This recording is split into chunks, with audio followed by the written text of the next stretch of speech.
All for rainbow. All for rainbow. All for rainbow. All for rainbow. All for rainbow.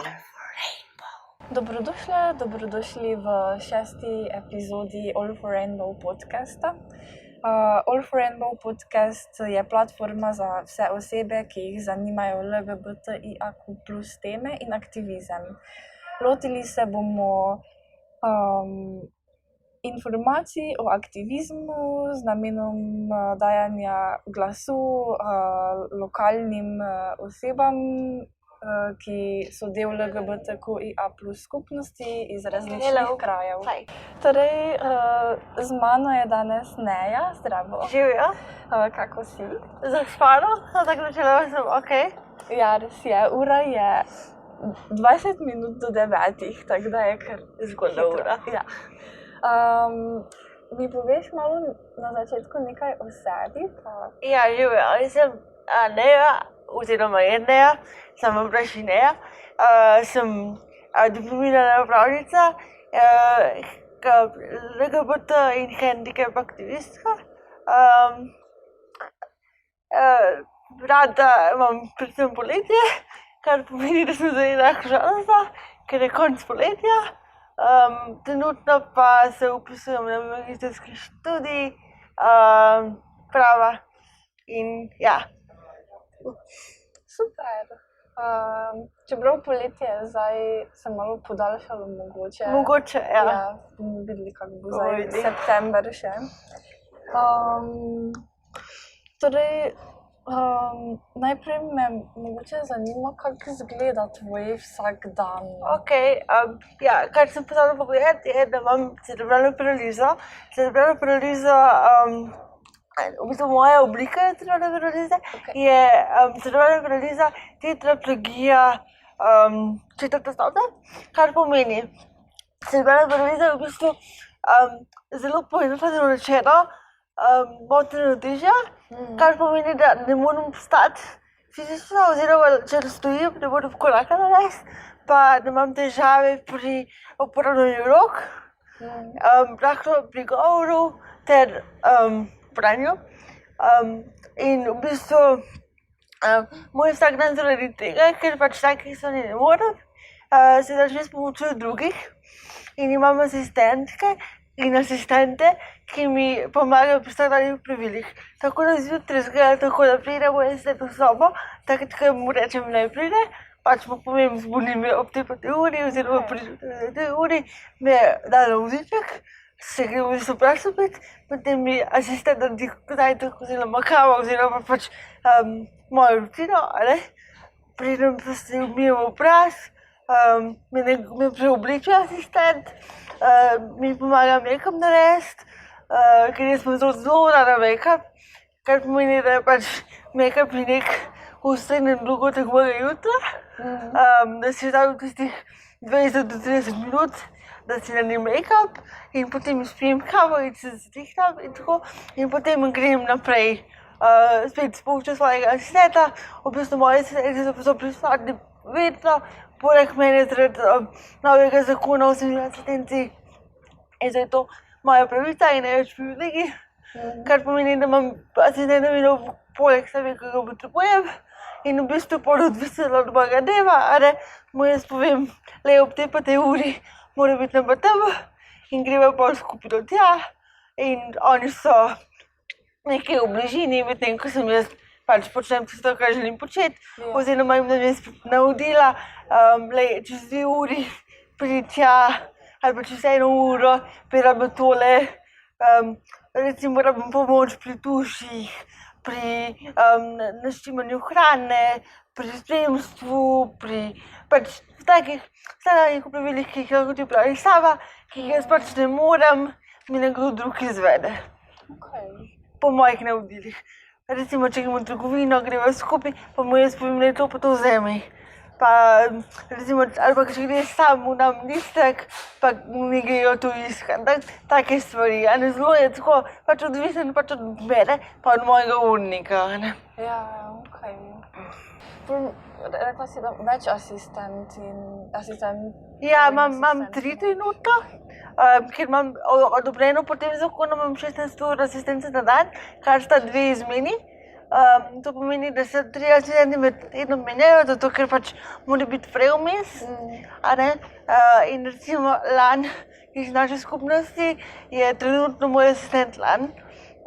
Sicer zdaj ni, ker je na bolniški, ampak načeloma je tudi iz naše skupnosti je Lan, recimo eden izmed teh 3 mojih asistentov. In to, da je nekdo iz skupnosti mi pomaga, zato ker se pač ukvarjam tudi z LGBT stvarmi, in jih bolj razume in je tudi bolj varno za mene, ker če gremo na kako delavnico, se boljše počutim, da je on zraven, ker razume te tematike in pa ni unga pripada med mojim asistentом in mano in ne rabim nič razlagati, pa ko pridem nazaj. Tako. Ja, super. Si že, mislim, ves čas na vozičku? Ja, jaz sem na vozičku zato, ker je bila priporočila, oziroma tako je. Centralna paraliza ima veliko oblik in veliko pač variant. In moja oblika je taka oblika, ki se je zgodila med samim porodom oziroma po prvih urah po porodu in sicer je prišlo do krvavitve možganov v centru za ravnotežje. In zato, ker sem imela krvavitev v centru za ravnotežje, pač v tistem delu, ki imamo v centru za ravnotežje, zato jaz ne morem vstati. In zato, ker so pač možgani nek sistem in če imaš nekaj kratek stik, se bolj pozna na celem telesu. In če bi pa recimo, ampak zato, ker se je to zgodilo po prvih urah, oziroma pač med samim porodom, se pa na mojih kognitivnih sposobnostih ne pozna, zato lahko normalno hodim na faks, pač lahko normalno komuniciram. Če bi se to zgodilo že v maternici, potem bi imela še kakšne kognitivne težave in ne bi mogla hoditi do normalne šole, oziroma bi bila ta verjetnost dosti manjša, ker se to lahko tudi zgodi v maternici. In tisti, ki imajo v maternici že poškodbo, pol imajo večje težave zaradi tega, potem, ko so rojeni oziroma ko se razvijajo. Jaz sem pa v bistvu pravijo, da zaradi prehitre rasti mislim, še vedno imam skoliozo. In sem tudi mogla iti na operacijo, da so mi malo zravnali. In imam zdaj tudi, ni sicer tako opazno, ampak recimo prevalov pa takih stvari ne morem delati. Ali pa naredim preval, pa pristanem tako ravno na hrbtu. In ja, sem na začetku imela malo težave, ker sem prej plesala sodobni ples. Pa mi zdaj več ni tako fajn, ker se malo počutim tako izpostavljeno? Ja, pa ko vidim, kaj vse lahko drugi delajo. Si imela ti ali pa še imaš tudi zdaj tako občutek? Jaz sem se drugače, kar se športa tiče, sem se ukvarjala 6 let z parašportom. Bila sem paraplezalka latinskih, sodobnih in modernih plesov.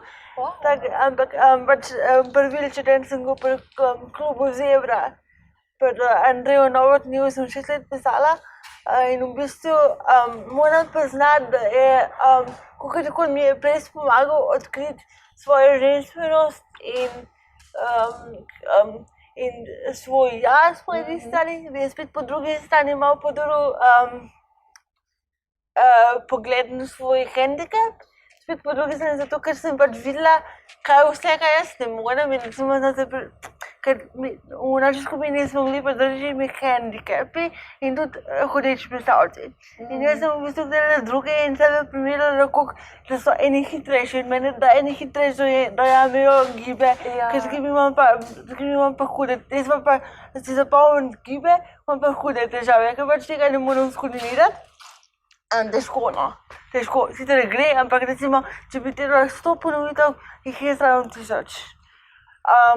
In v bistvu sem nekaj časa rabila, da sem v bistvu sprejela svoj handicap v tem smislu, da pač kakšne stvari ne morem tako lepo narediti, ali pa drugače naredim, ali pa dam več časa. Tako da v bistvu na ta način sem se počutila nekako manj ali pa mogoče malo podrejeno na ostale. Ampak potem, ko v bistvu čez čas gre tako na boljše, ne z delom, z vajo.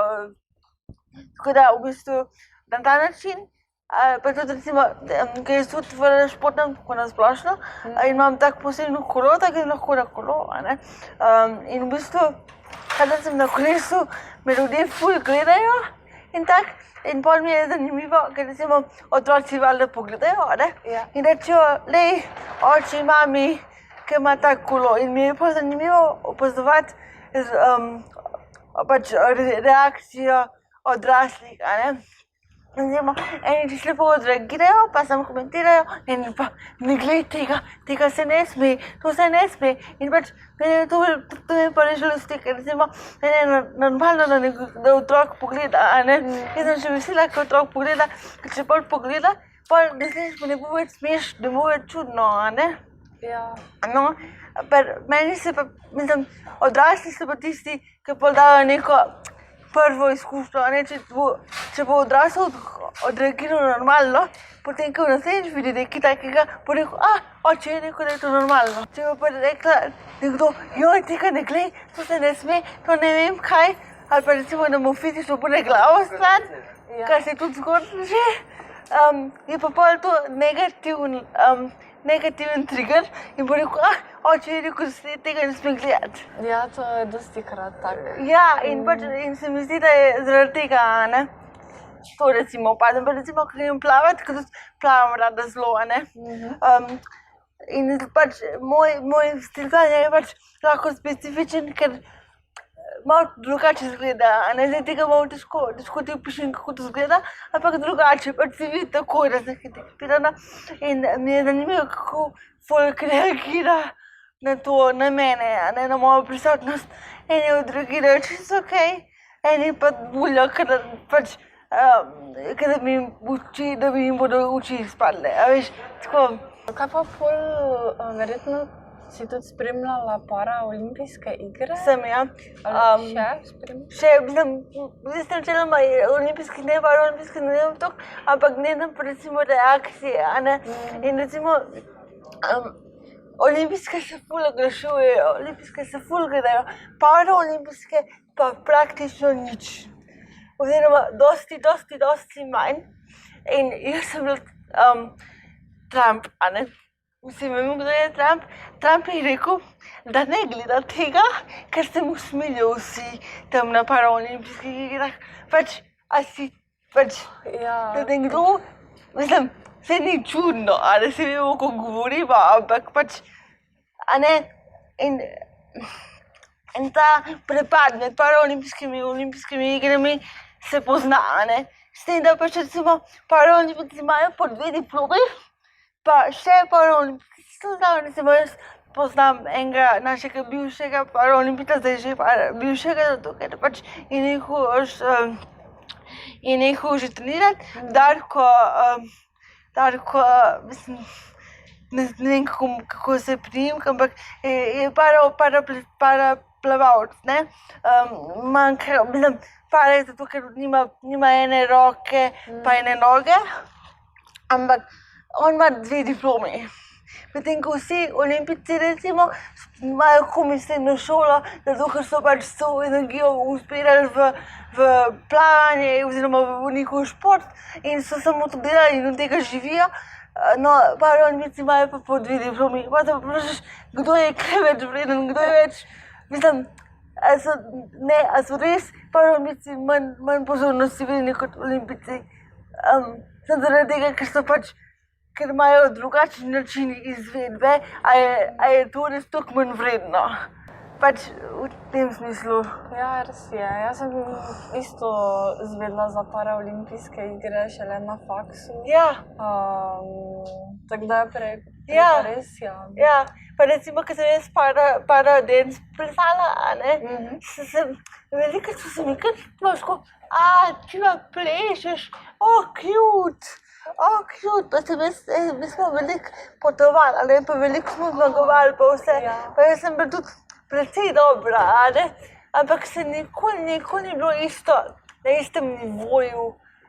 Moji dosežki niso bili nikoli na istem nivoju, čeprav so bili enako dobri. Pa isto sem bila zlata medaljoka, ena hudiča predstavka, pa je bila moja medalja manj vredna, zato ker sem bila jaz pač na vozičku. S tem, da sem jaz verjetno mogla v to zlato medaljo več vložiti, kot tista hudiča predstavka, ampak sem bila v očeh drugih še vedno manj vredna, kar je, mislim, je bila ta medalja manj vredna, ne.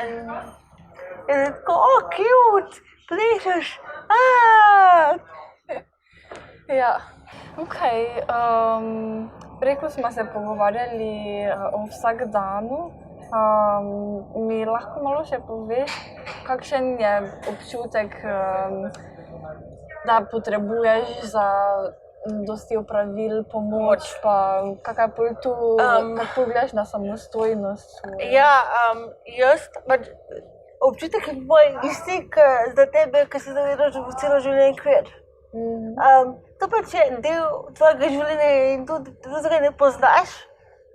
Jaz recimo nikoli nisem imela nesreče, celo življenje sem že na vozičku, in to je moja izkušnja pač specifična, ker drugega ne poznam, ampak načeloma pač to sprejmeš in živiš s tem. Ja, je hudo kakšen dan, ti kdo stopne živ, ne vem, ti je mogel prijatelj pomagati zamenjati vložek, ker druge ni bilo in ti je zaradi njega bed, ker ti je, če bilo njemu ni bilo bed zaradi tega, ampak tebi je bed, ker ti je mogel to narediti.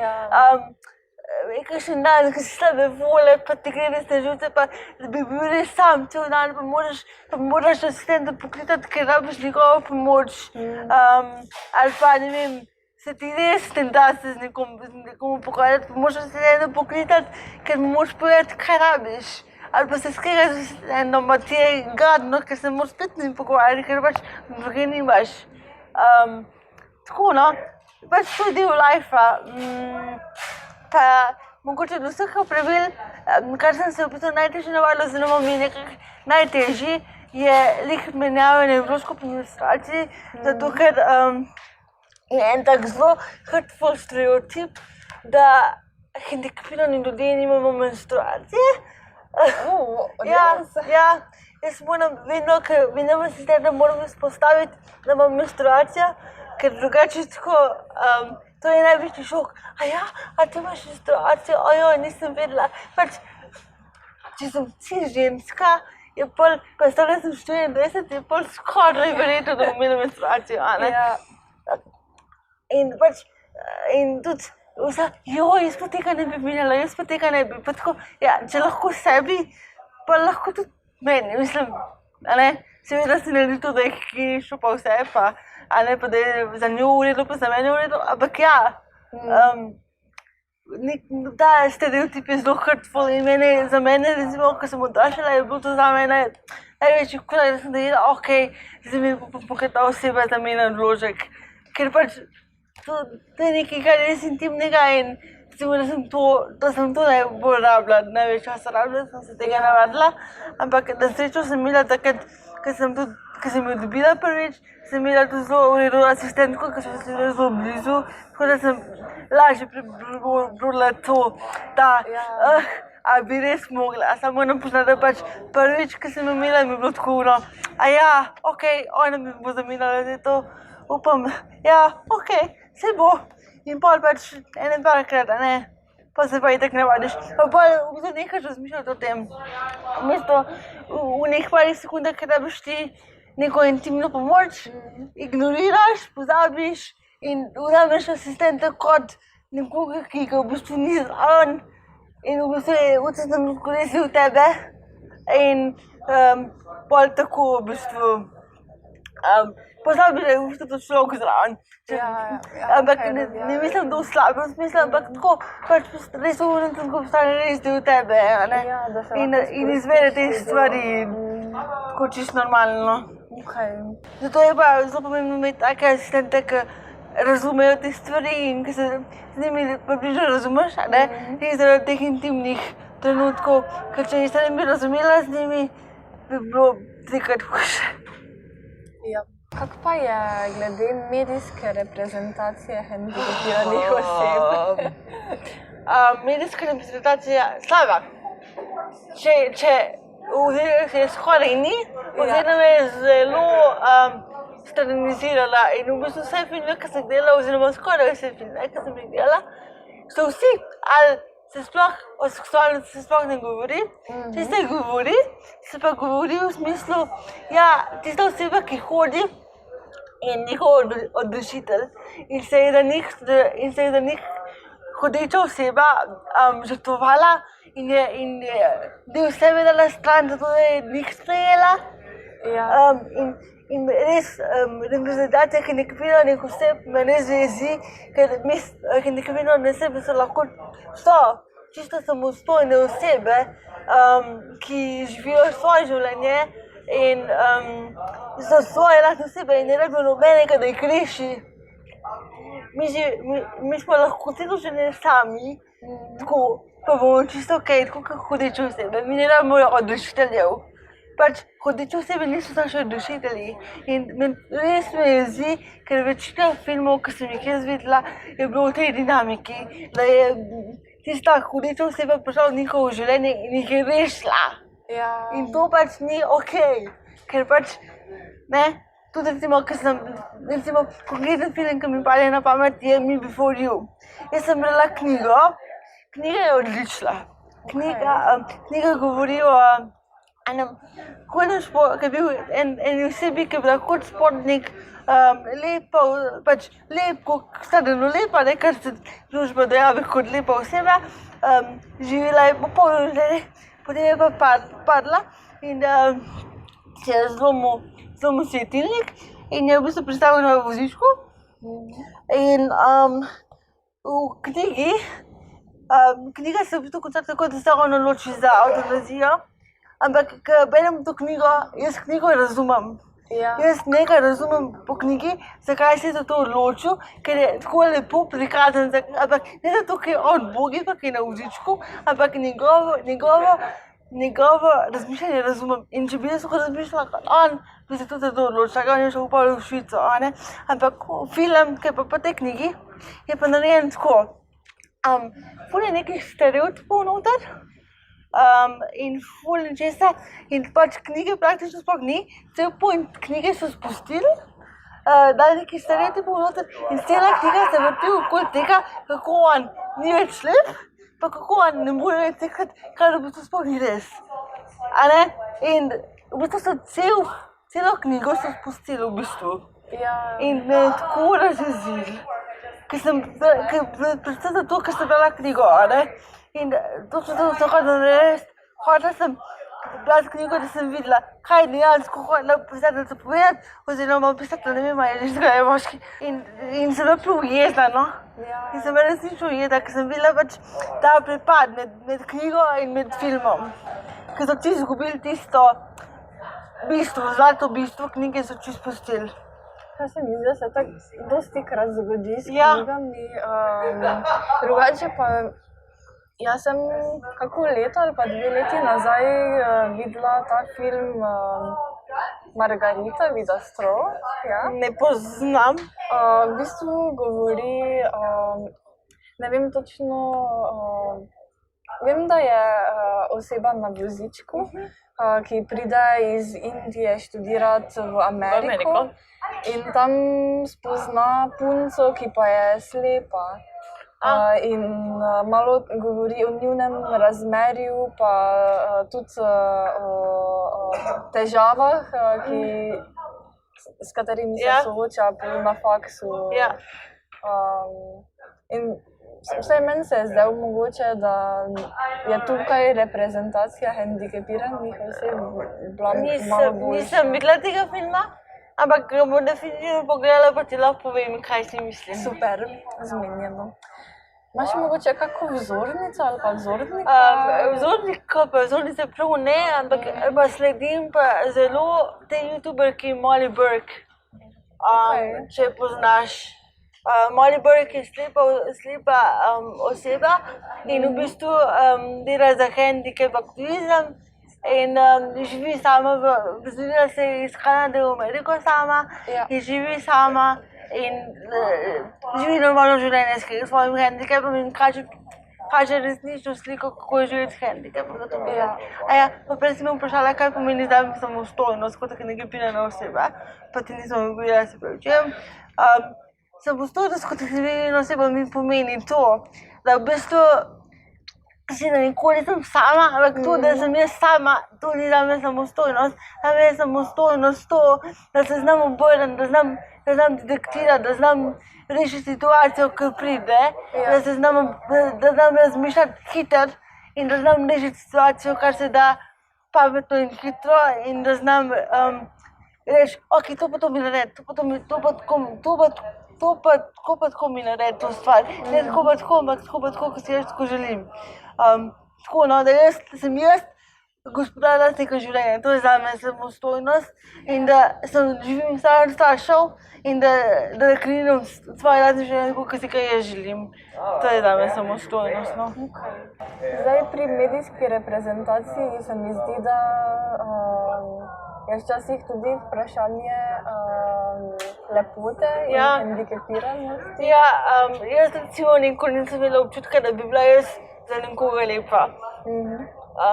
In v bistvu jaz sem zaradi tega občutka, ker nisem imela občutka, da sem za nekoga lepa, sem razvila tudi motnje hranjenja in sem imela dolgo časa anoreksijo, ker sem imela občutek, da je pač suhost tisto, kar je lepo in da sem najbolj suh človek na tej obliki, kakorkoli, pač bom jaz lepa. In v bistvu jaz sem lahko čabi kot otrok in potem, ko sem skušala, sem videla, da me več ljudi opazilo in se mi je zdelo, da če bom vedno bolj suha, da bi vedno bolj opazili. In se rekel, kako si suha za nekoga za vozičku, res si suha, nisem mislila, da boš tako suha, da si na vozičku sem mislila, da boš debela. Ker je ta stereotip, da smo hendikepirane osebe debele in grde. In je bolj v bistvu bilo to zame kot najceco, mi je bilo to nek približek normalnosti, če bom suha, bom normalna. Kar seveda, pač to, da sem bila suha, ni rešilo mojih težav, Še vedno so me gledali, še vedno so me bulili, še vedno so me spraševali čudna vprašanja.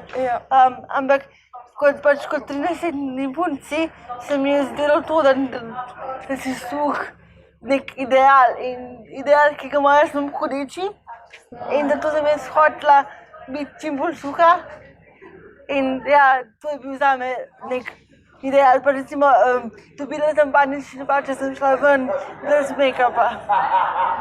Če sem šla ven brez make-upa, pa rahlo nezrihtana, sem imela feeling, da bom bolj gledana in da bodo vsi rekli, kako je nezrihtana, kako je, ne?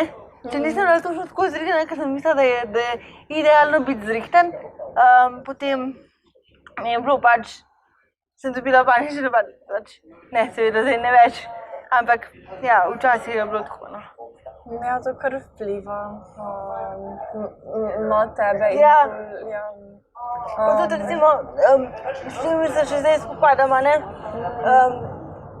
bivši asistenti, a bi res to obleka, a ne bi nekaj drugega, kaj je lažje obleči, ker nekdo drug te oblači, Zato je zelo dosti težje pač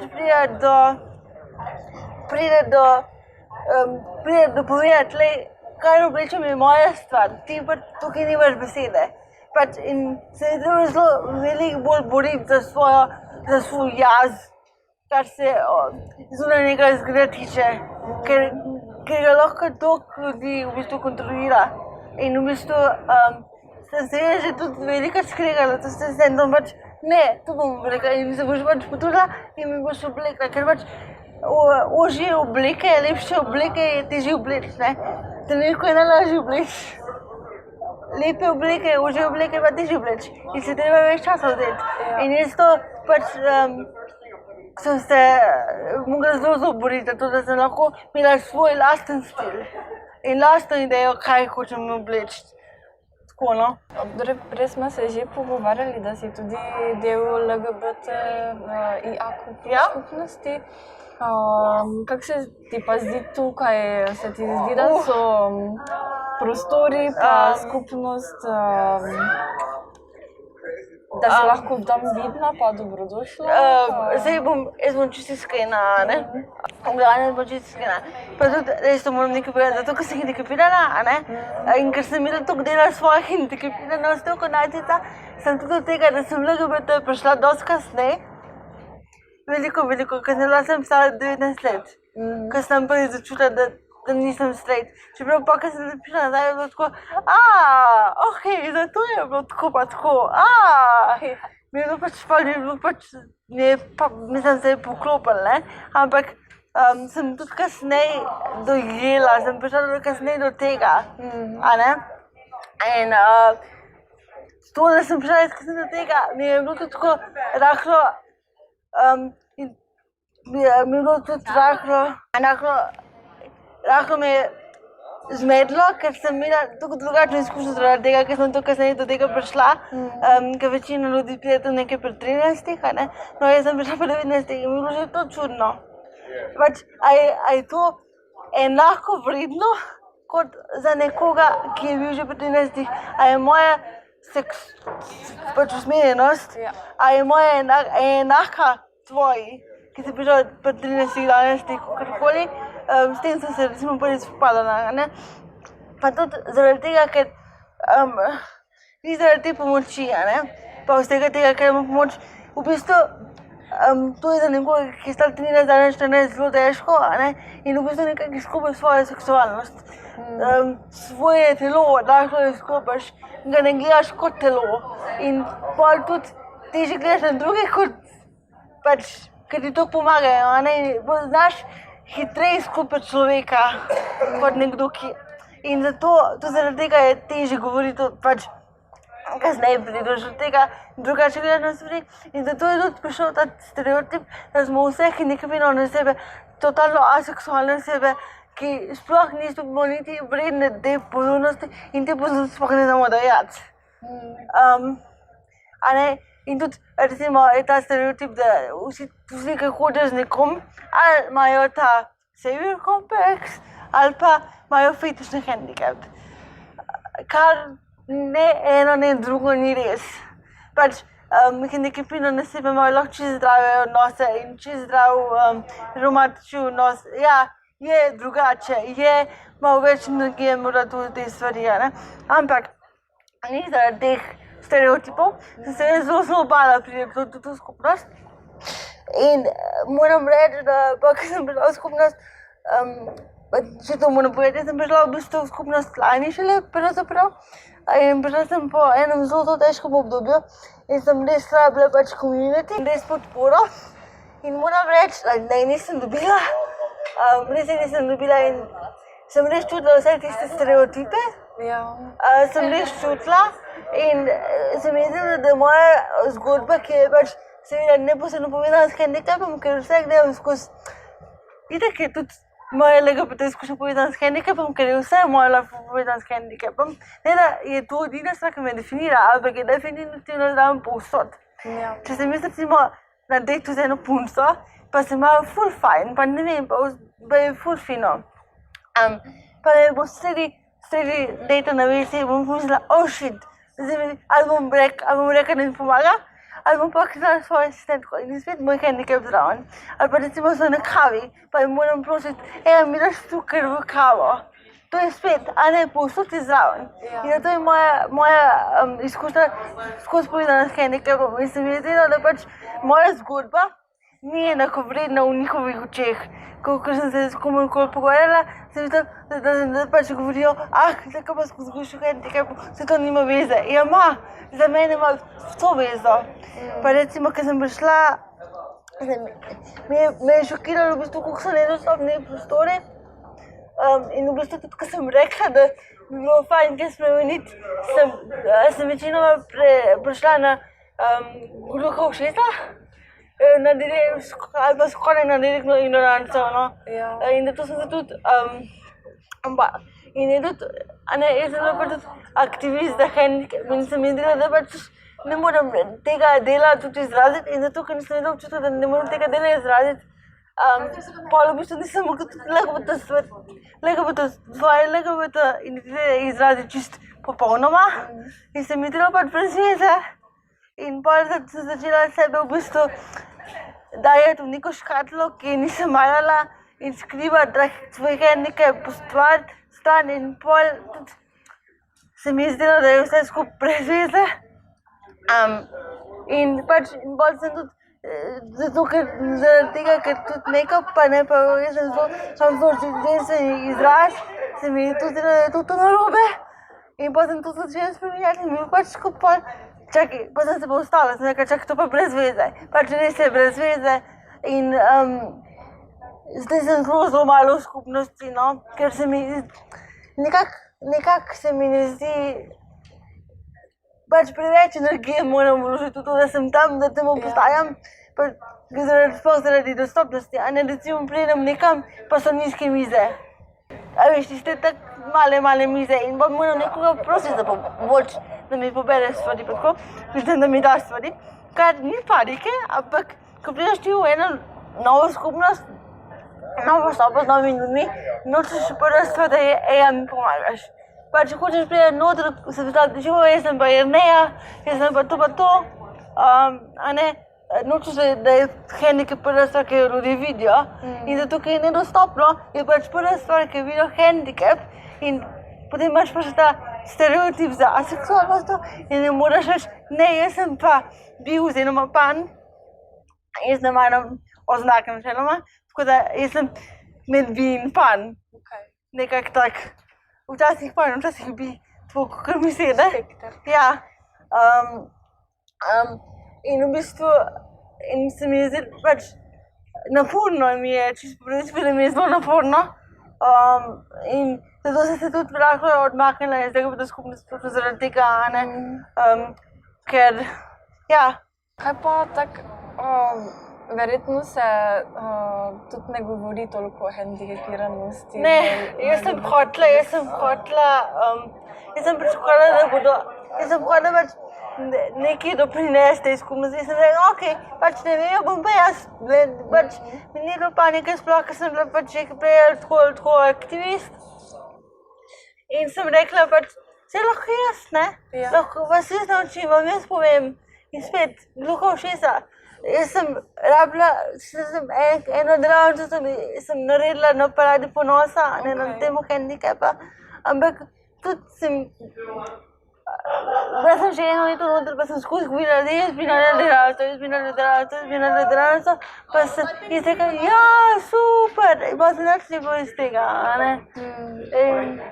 Ja, in nič ni bilo iz tega in mi je bilo pač tako naporno spet, ker spet nisem mogla sebe izraziti in se mi zdi, da pač to ni, da se njim ne zdi vredno govoriti o tem, ker itak vsi vejo, da smo vsi aseksualni in da je to, In tako, no. Ja. Česa pa bi si želela več? Pogovarjanje, vprašanj. Pa tudi dejstvo je, da hendikepirane osebe ne zavedajo, da so lahko jutri na isti situaciji kot jaz. Jutri. Vsak lahko postane hendikepiran, čisto vsak. To je taka osebna okoliščina, ki lahko pride jutri, danes, čez 1 uro, čez 2 uri. In je pol interseksualnost tukaj, In ki si želela predvsem tega zavedanja, pa več govora o intersekcionalnosti, ja. In v bistvu, da ni intersekcionalnost nekaj, kar se govori, če se pač že mora. Pa kar se nekaj pa tiče, si želim, da jaz ne bi rabila se horom popolno res, glede dostopnosti, da se kdo spomni, kančino rabimo, vece rabimo, ker v bistvu res, da dostopnosti treba kaj dosti narediti. Veliko, kar je dosti že deska, je dosti močka višja miza, pa je že dovolj.